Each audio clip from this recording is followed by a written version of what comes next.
दोस्तों नमस्कार। मैं एडवोकेट विकास डागा इंदौर से आपके साथ लाइव हूँ। पहले भी हम लोग कई बार लाइव हो चुके हैं और चर्चा कर चुके हैं। 5 बजे का समय हम लोगों ने आज का रखा था। हमारे साथी जुड़ने लगे हैं, कुछ साथी हमारे जुड़ जाएं, फिर हम आज की हमारी चर्चा आरंभ करते हैं। दोस्तों, मैं उम्मीद करता हूँ कि आप पिछले 70 दिनों से जो घरों में थे और इस महामारी से लड़ रहे थे, आप सभी स्वस्थ होंगे, खुशहाल होंगे। और अब जबकि ये लॉकडाउन खोला जा रहा है, आप अपने काम पर जाने के लिए दोगुना ताकत के साथ तैयार होंगे। साथियों, मैं आज थोड़ा सा अपने इस लाइव का रूप चेंज करूंगा। कई साथी हमारे साथ जुड़ते हैं, मध्य में जुड़ते हैं, उनको सभी का स्वागत, उनका सभी का अभिवादन मैं यहाँ इस समय अभी कर रहा हूँ। क्योंकि हम एक बार जब टॉपिक को स्टार्ट कर देते हैं तो फिर डिस्टर्ब होने के चांसेस रहते हैं और एक जो सुनने वालों की जो लय रहती है वो टूटने का एक अंदेशा रहता है। इस कारण से हम आरंभ में ही आज सभी साथियों का जो हमसे जुड़ने वाले हैं उनका मैं स्वागत करता हूं, अभिवादन करता हूं।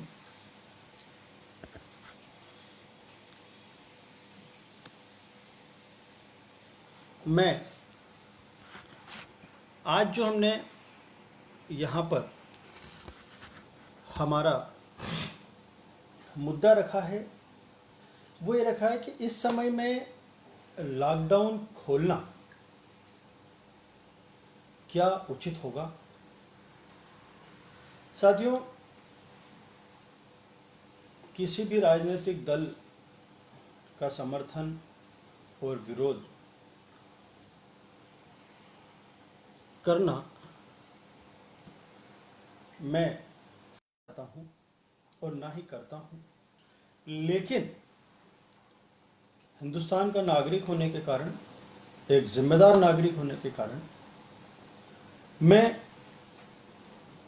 उस सरकार का विरोध जरूर कर रहा हूं जो वर्तमान में है और वर्तमान में उनके अतार्किक निर्णयों के कारण हमें परेशानियां उठाना पड़ रही है। साथियों, 70 दिन पहले अचानक लॉकडाउन कर दिया जाता है बिना किसी सूचना के, जबकि 10-11 मार्च को होली का आयोजन, रंग पंचमी का आयोजन निरस्त कर दिया गया कि अधिक भीड़ नहीं करना है, सोशल डिस्टेंसिंग रखना है, भीड़ में संक्रमण फैलने का खतरा रहेगा। जब आप 10 से 12 मार्च के प्रोग्राम को रद्द कर सकते हैं तो क्या उस समय आप ये घोषणा नहीं कर सकते हैं कि हम बाहर ना जाएं, हम यात्राओं पर ना निकलें, हम घर से बाहर ना जाएं, घर को ना छोड़ें? नहीं, हम ऐसा कुछ नहीं करेंगे। हमने ऐसा कुछ नहीं किया। 21 तारीख को लॉकडाउन होता है एक दिन के लिए। उस दिन तक भी देश के अंदर यात्री इधर से उधर होते रहे।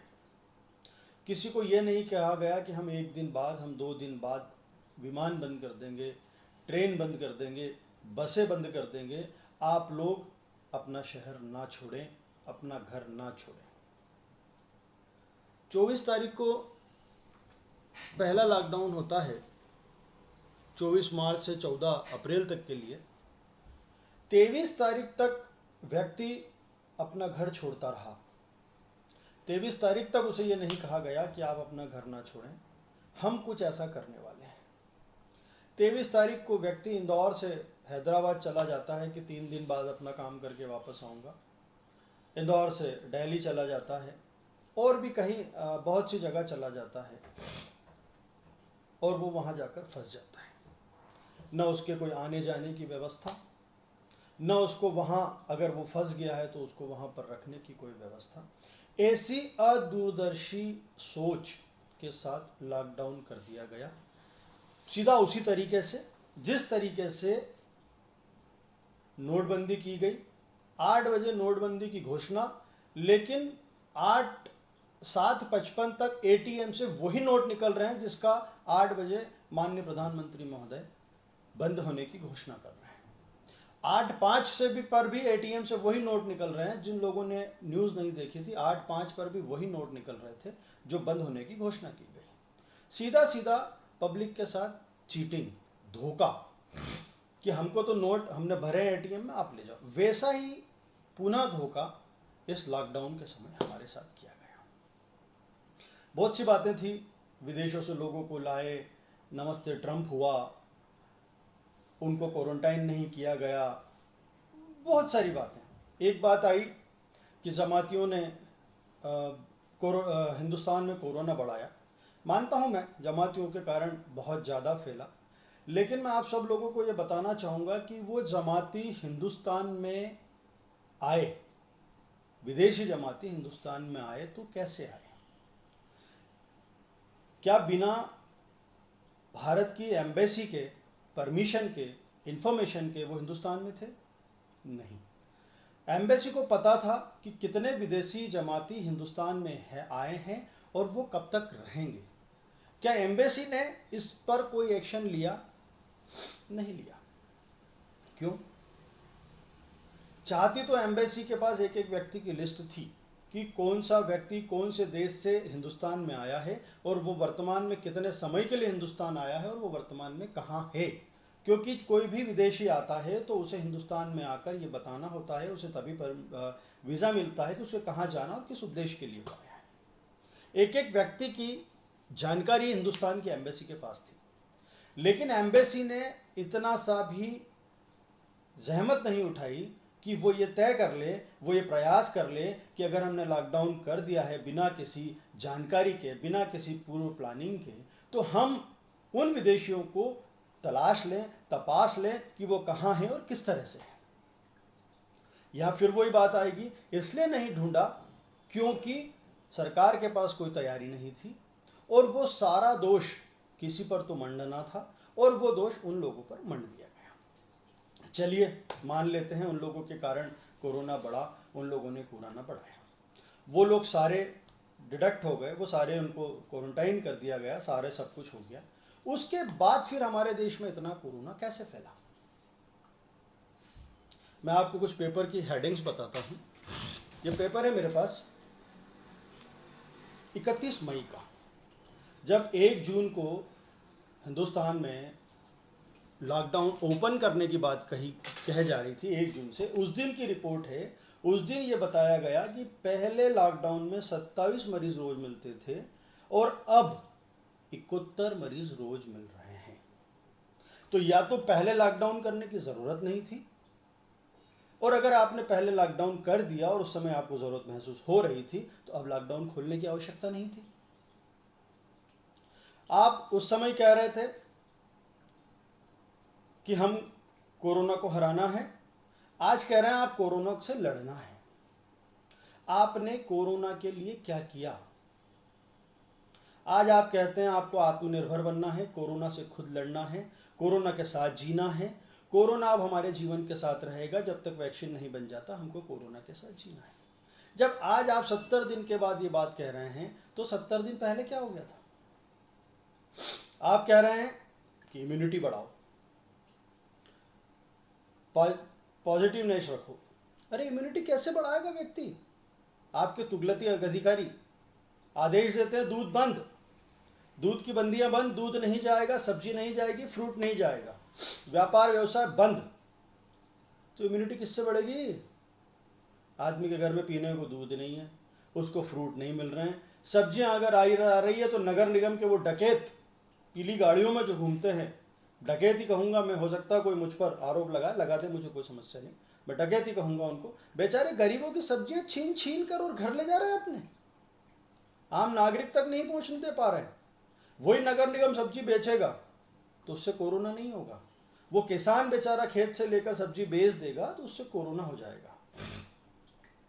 कितनी अच्छी बात है, शराब की दुकानें खुल रही है, मदिरालय खुल रहे हैं, लेकिन मंदिर नहीं खुल रहे हैं।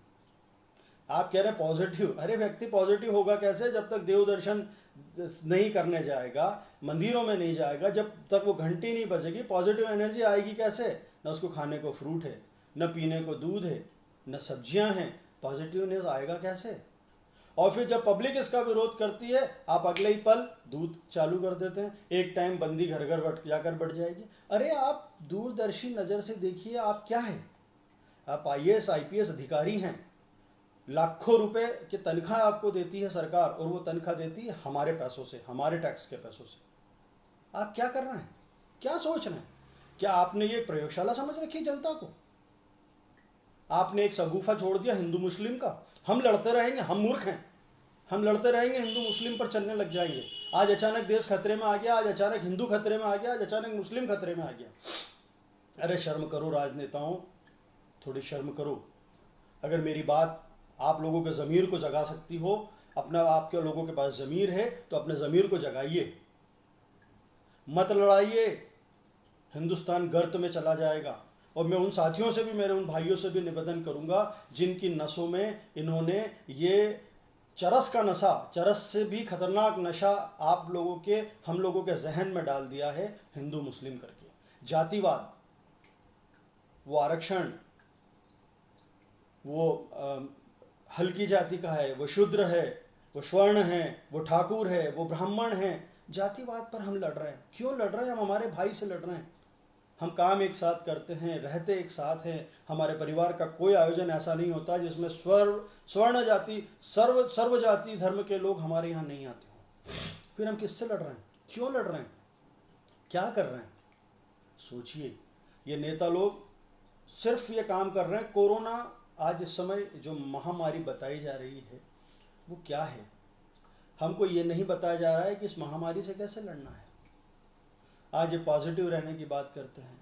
आज कई लोग बर्बाद हो चुके हैं, लोगों को रोड पर नहीं आने दे रहे हैं फिजिकली, लेकिन वो घर बैठे बैठे ही अपने व्यापार से रोड पर आ गए हैं। क्या आज मध्यम वर्ग के बारे में सरकार ने कुछ सोचा है? मुझे बताइए, इन 70 दिनों में हिंदुस्तान के स्वास्थ्य मंत्री का कोई एक स्टेटमेंट आया है क्या? नहीं। स्वास्थ्य मंत्री गायब हो गए। जैसे कोरोना से सुरक्षा गायब हो गई है, वैसे हमारे स्वास्थ्य मंत्री हिंदुस्तान के गायब हो गए। आज आश्चर्य की बात है कि मैंने 4 लोगों को फोन लगाकर पूछा कि भैया हिंदुस्तान का स्वास्थ्य मंत्री कौन है? चारों लोग मुझे नहीं बता पाए। गूगल पर सर्च करा तो गूगल भी प्रॉपर जवाब नहीं दे पाया। हर्षवर्धन जी हमारे स्वास्थ्य मंत्री, उनका एक स्टेटमेंट इस समय नहीं आया, न वो आज तक सामने आए। सामने किसको कर देते हैं? वो पात्रा जी को, इनके जो प्रवक्ता हैं उन लोगों को। क्या ये सरकार के प्रवक्ता है? मैं बात सरकार से कर रहा हूं, मैं किसी कांग्रेस या बीजेपी पार्टी से नहीं कर रहा हूं, मैं सरकार से बात कर रहा हूं, क्योंकि मैं भी एक इस देश का मतदाता हूं। और आप सब लोग भी ये पूछने का अधिकार रखते हैं, क्योंकि आप भी इस देश के मतदाता हैं। आप पूछिए, आप बात कीजिए कि क्या हो रहा है। दोस्तों, तकलीफ बहुत ज्यादा है, दर्द होता है जब ऐसे अधिकारी, ऐसे नेता अतार्किक निर्णय लेते हैं, अतार्किक निर्णयों के साथ हम पर एक्सपेरिमेंट करते हैं। वो एक्सपेरिमेंट सफल हो गया तो ठीक है, अदरवाइज हमारी जान का भी खतरा उसमें बना रहता है। और कई साथियों को हम इस समय खो चुके हैं सिर्फ एक्सपेरिमेंट में। दोस्तों, बहुत तकलीफ होती है जब ये सरकारें, जब ये अधिकारी जिन्हें जिम्मेदारियां दी जाती है जनता की सेवा करने के लिए, वो हम पर एक्सपेरिमेंट करते हैं, वो हमारे साथ खेलते हैं, हमारी भावनाओं के साथ खेलते हैं।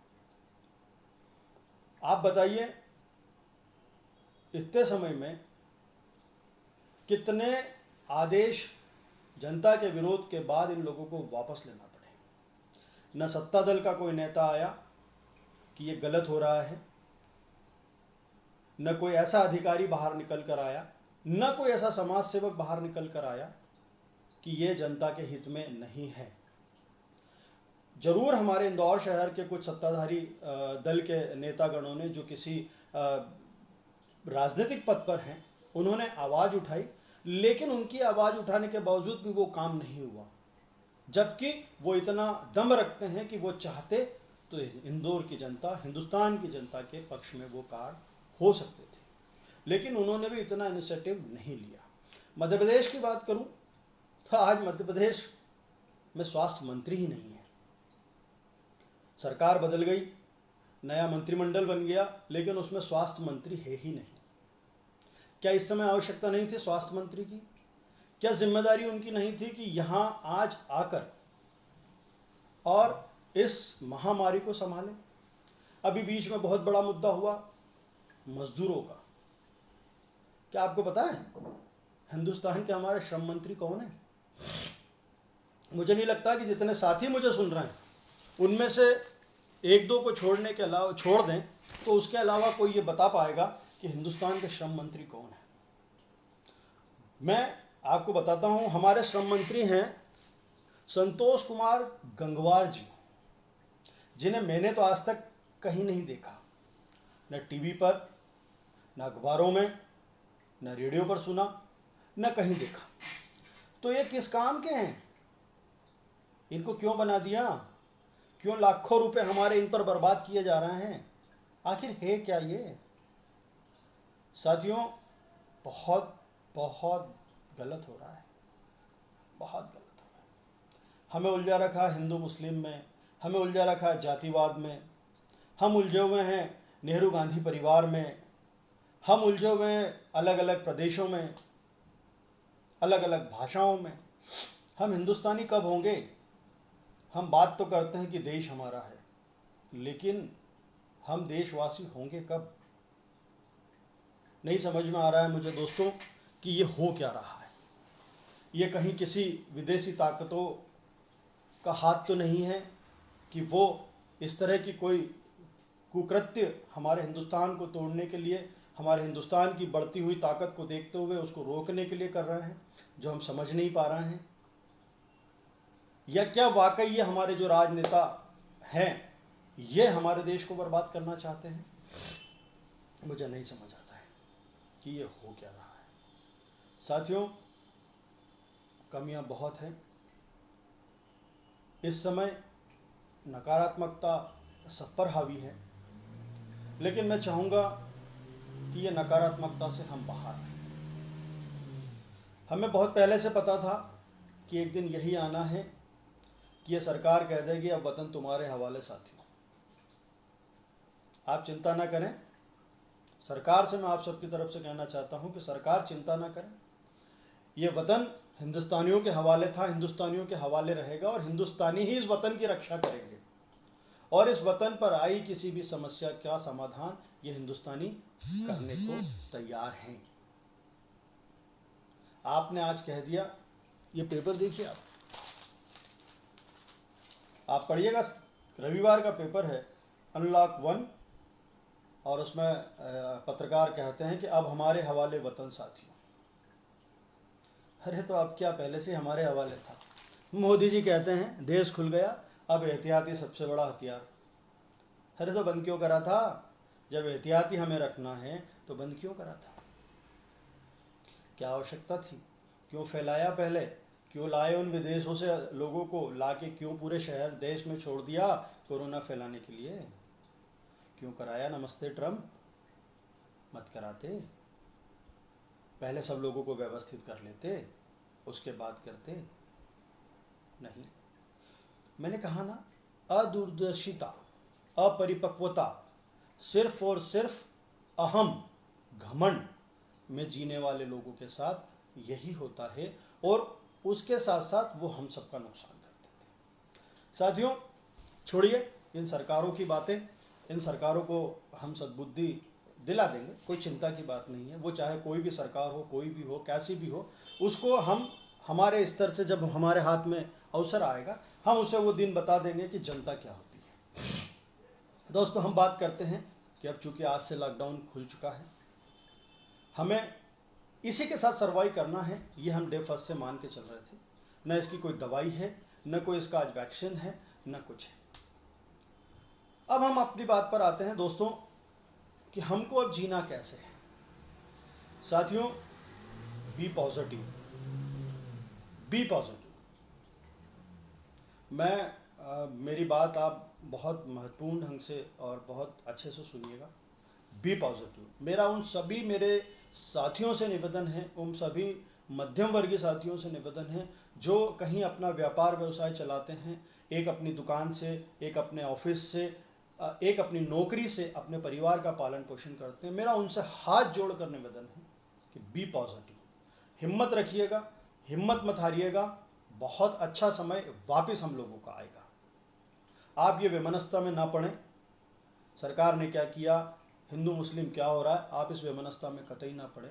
मेरा दावा है आप लोगों के साथ कि अगर आप पॉजिटिव हो गए तो आपको ये कोरोना जैसे संक्रमण किसी भी तरीके से हरा नहीं सकते हैं। आप इस कोरोना को हरा देंगे। मेरे अभी कई जगह से मेरे पास खबर आ रही, कई बार मेरे पास फ़ोन आए, हम बहुत डिप्रेशन में हैं और हमारा व्यापार पूरा ख़त्म हो गया है, अब हम कैसे जिएंगे, हमको घर की किस्तें भरना है, कार की किस्तें भरना है, बच्चों की स्कूल की फीस भरना है। नो डाउट हर मध्यम वर्गीय की ये समस्या है। लेकिन साथियों, आज भी ईश्वर है, ईश्वर है ये मानकर चलिए आप। और वो उसने ये अच्छे दिन हमारे नहीं रहने दिए हैं, तो ये बुरे दिन भी हमारे नहीं रहने देगा।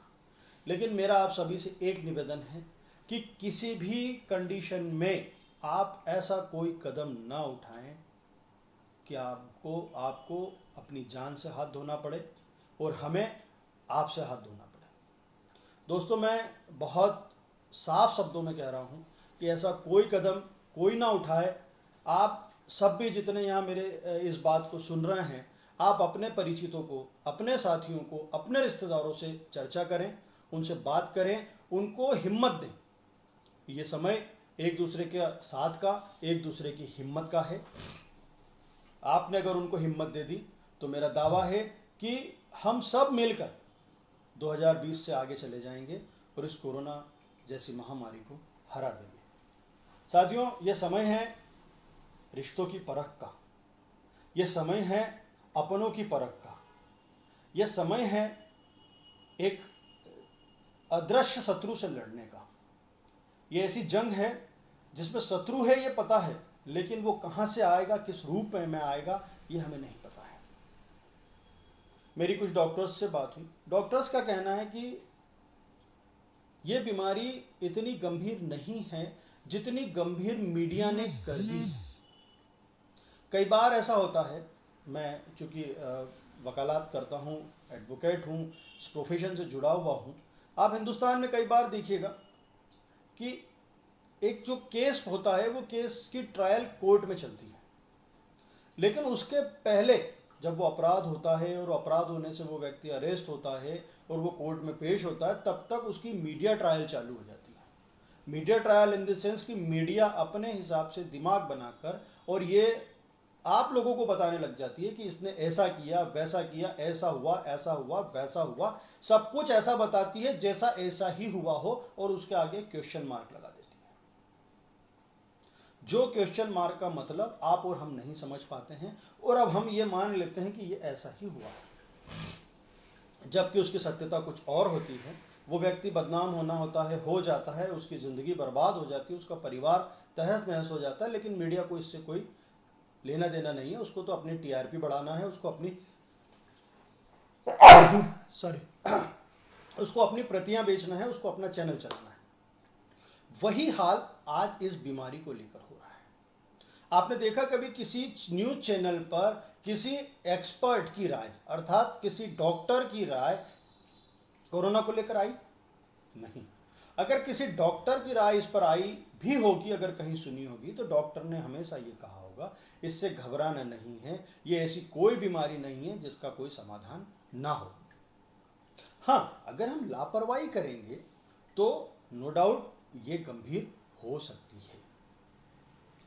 मैंने देखा है आज भी हम लोग इतने अवेयर नहीं हैं जितना होना चाहिए। कोरोना आप सब जानते हैं, मुझे बताने की आवश्यकता नहीं है, मैं कोई इसका एक्सपर्ट नहीं हूं, लेकिन चूंकि मेरी कई डॉक्टर्स से बात हुई, कई एक्सपर्ट डॉक्टर्स से बात हुई, और उनका यही कहना है कि वकील साहब, इस बात को आप जितना प्रचारित कर सकें उतना प्रचारित करें कि अब इससे डरना नहीं, समझना होगा।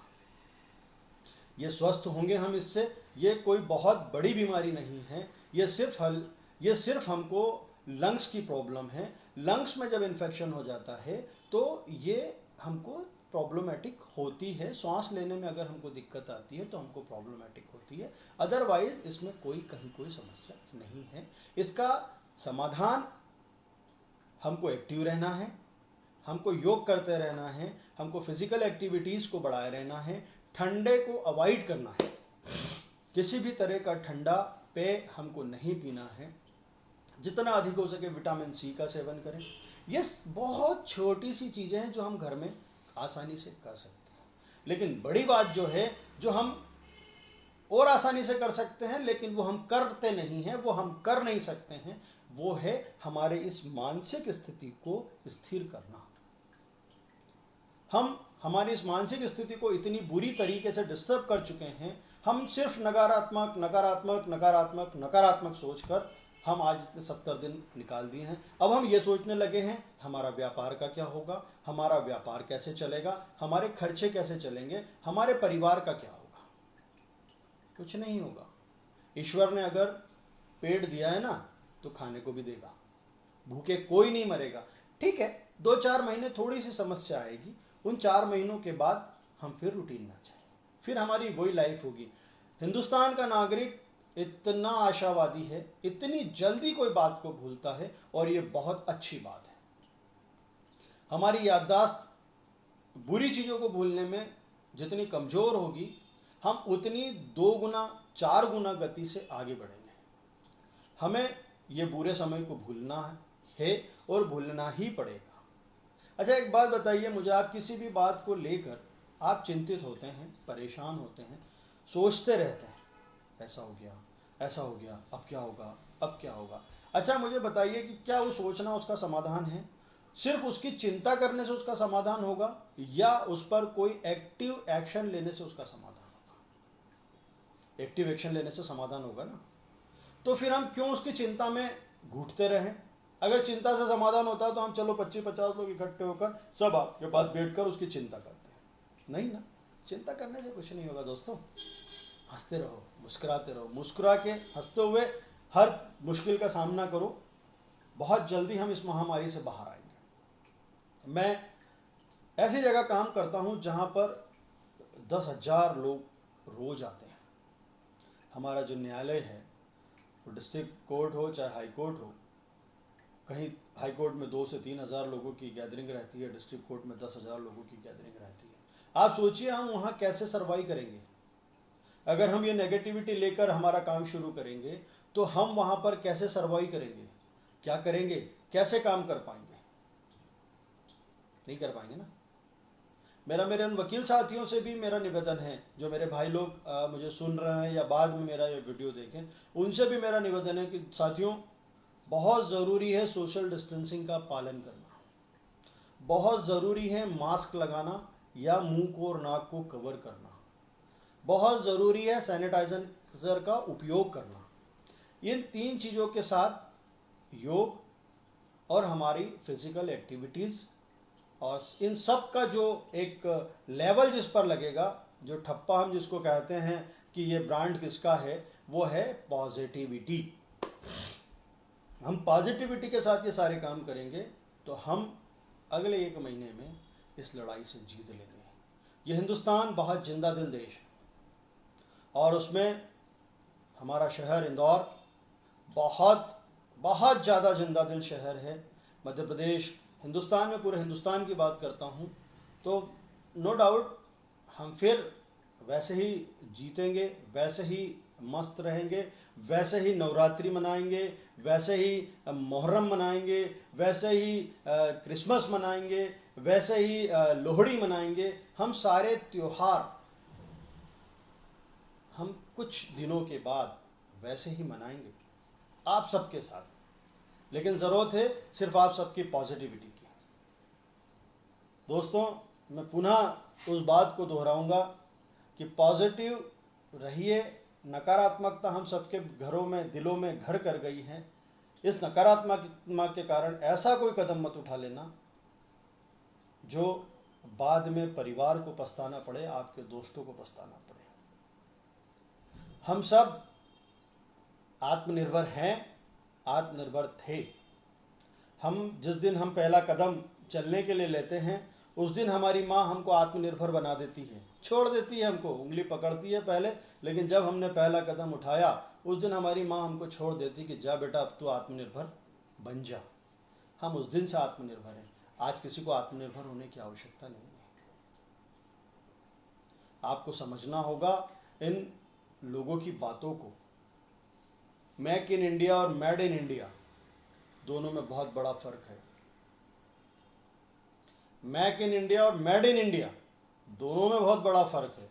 कभी मौका लगेगा तो इस बारे में भी हम चर्चा करेंगे। इस बारे में भी हम बताएंगे कि मेक इन इंडिया और मेड इन इंडिया के को लेकर भी हमें किस तरह से गुमराह किया जा रहा है।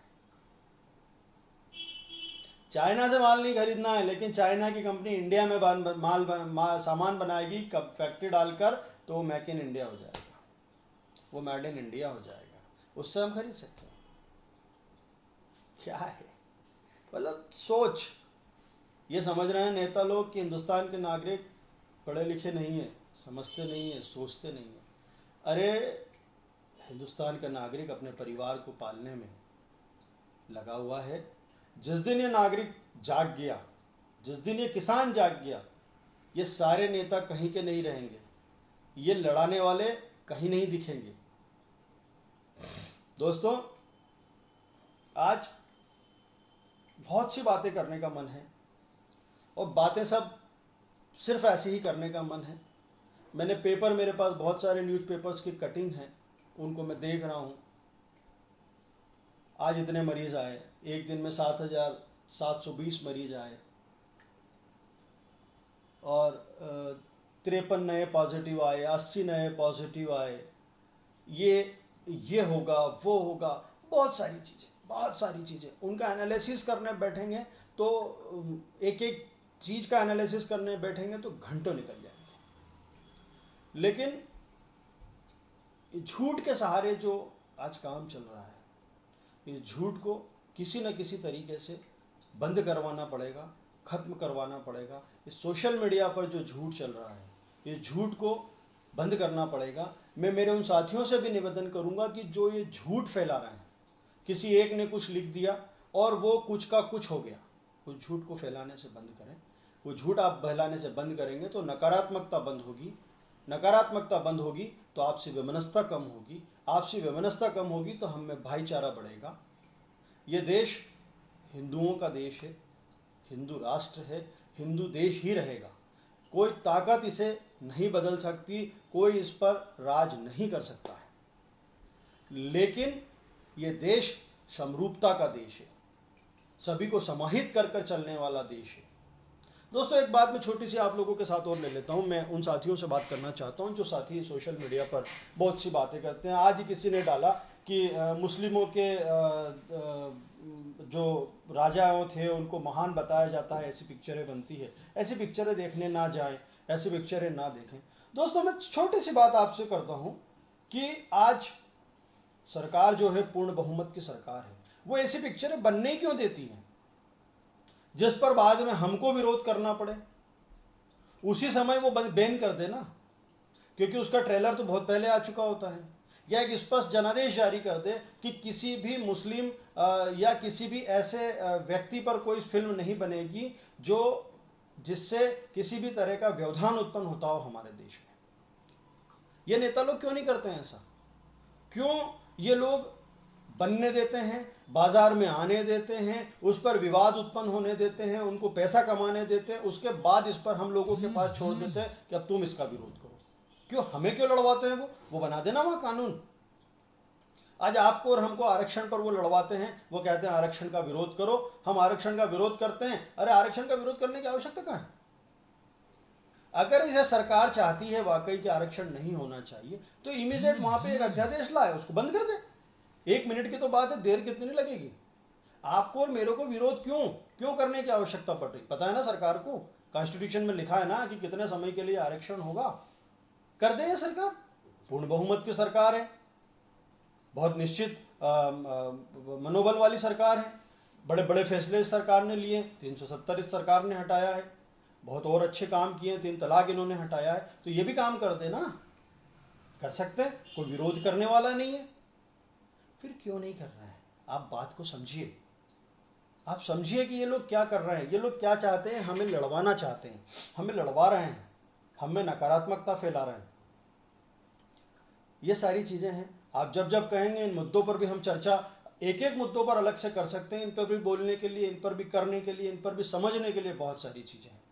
आप जब जब कहेंगे हम इन पर चर्चा कर लेंगे। लेकिन आज मेरे साथियों से, मेरे रिलेटिव से, सभी से, मेरे बंधुओं से, मेरे भाइयों से, मेरी बहनों से मेरा सबसे यह निवेदन है कि दोस्तों, साथियों, हमें आपकी सबकी जरूरत है। इस समय, इस बीमारी के समय, इस आर्थिक संकट के समय, इस वैश्विक महामारी के समय आप अपना संयम ना खोएं, अपने आप को संयमित रखें, अपने आप को कूल रखें, शांत रखें और पुनः अपना व्यापार व्यवसाय आरंभ करें, अपना जीवन आरंभ करें, ताकि हम लोग पुनः आपके साथ बैठ सकें, हम पुनः वही मस्ती कर सकें, वही फिर एक बड़े बड़े आयोजन कर सकें, और वही हम आपसे निवेदन कर सकें कि फला प्रोग्राम में अधिक से अधिक संख्या में उपस्थित होना।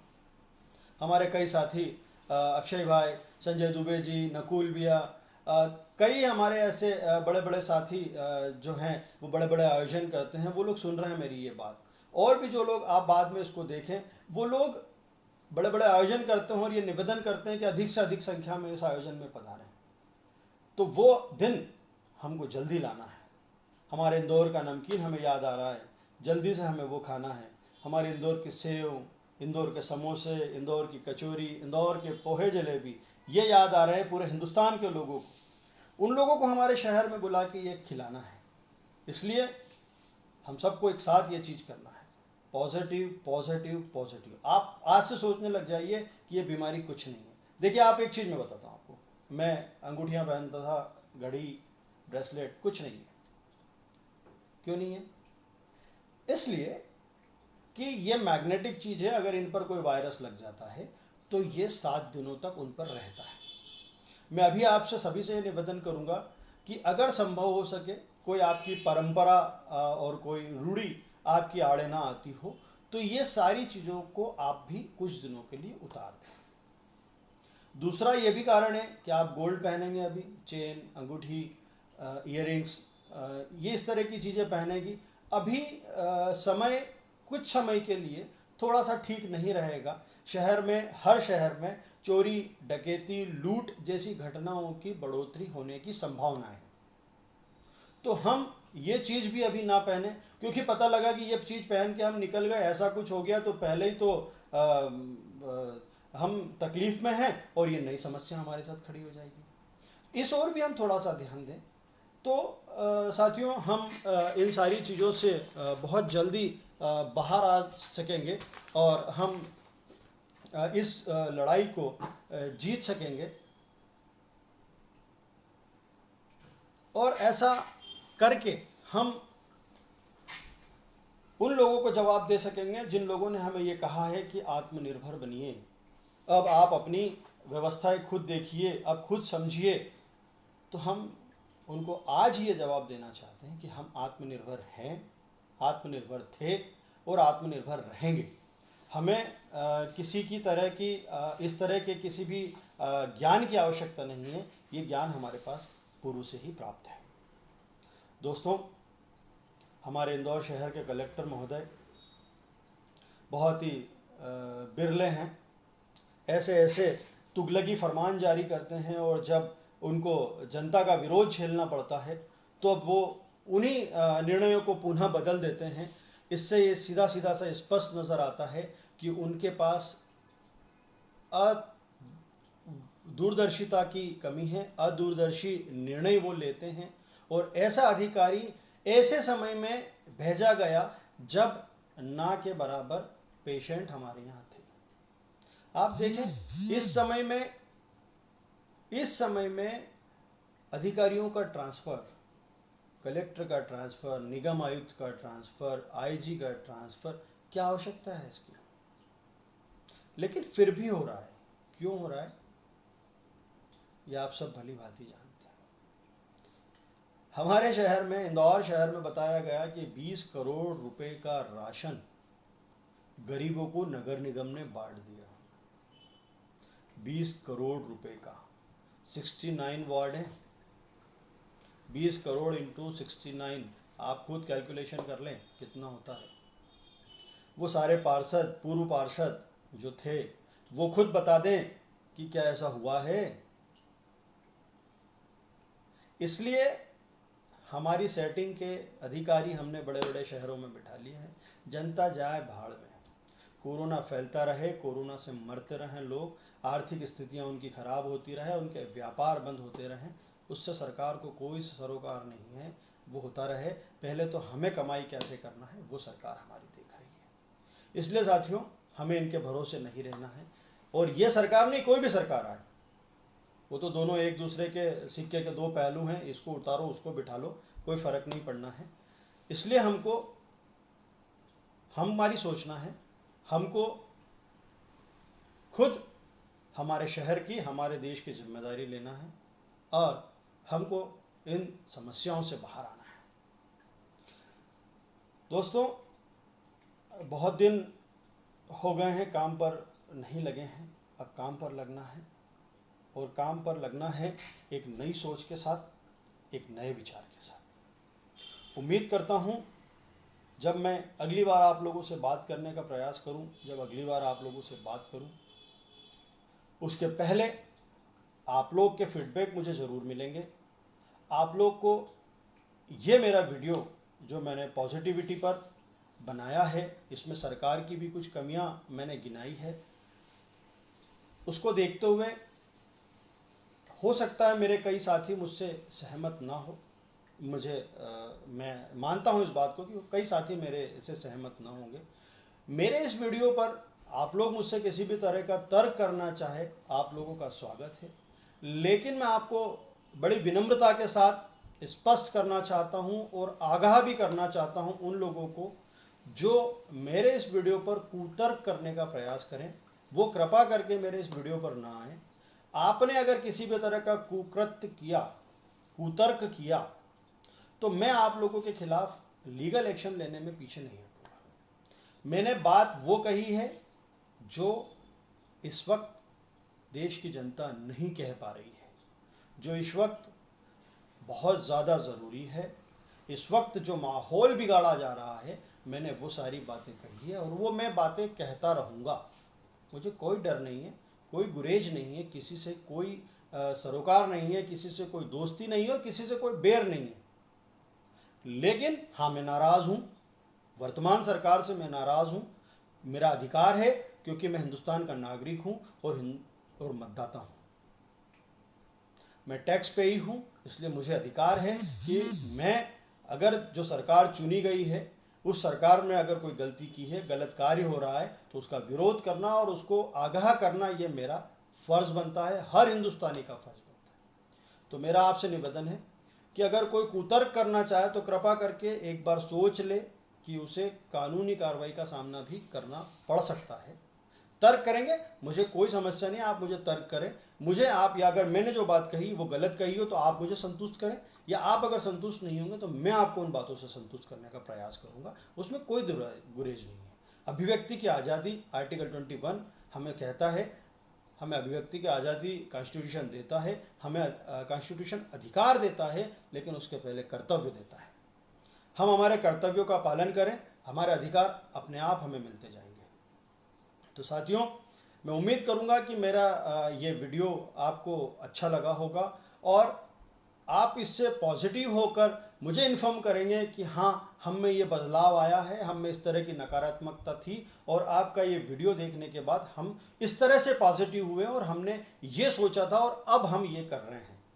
तो मुझे बड़ा अच्छा लगेगा कि मैं मेरे किसी साथी की मानसिक स्थिति को संभालने में दूर बैठकर इस माध्यम से काम आया और मैं अपने आप को बड़ा सौभाग्यशाली समझूंगा कि ईश्वर ने मुझे जो ये माँ सरस्वती ने जो एक थोड़ी सी छोटी सी बोलने की शक्ति दी है, एक बोलने का तरीका दिया है, ज्ञान दिया है, उसको मैं आप लोगों को किसी भी तरह से आप सभी के कुछ काम आ पा रहा हूँ। तो साथियों, आज के लिए बस इतना ही। आप सभी से इजाज़त लेना चाहूँगा।